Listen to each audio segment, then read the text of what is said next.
Children can have really variable sleep times. We certainly have recommendations, and you can get them on the American Academy of Pediatrics website or the American Academy of Sleep Medicine's website for how many hours a child needs at each age.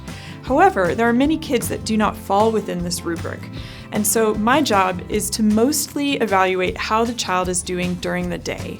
If they are not falling asleep at odd hours or during activities that they find exciting, if they are performing well from an academic or athletic perspective, and if they are not too hyperactive, then I am usually happy with the amount of sleep they get regardless of the number of hours per night. If you're seeing sleep problems in your child, or you're worried about their daytime functioning and about the amount of sleep they're getting, it can be useful to keep a log of when they're falling asleep, when they're waking up, and what their sleep looks like at night. Then seeing a specialist here at National Jewish Health is a good move. We can do a sleep study and evaluate their sleep from multiple different perspectives and possibly get to the root of what's causing either their daytime sleepiness and hyperactivity or their sleep problems.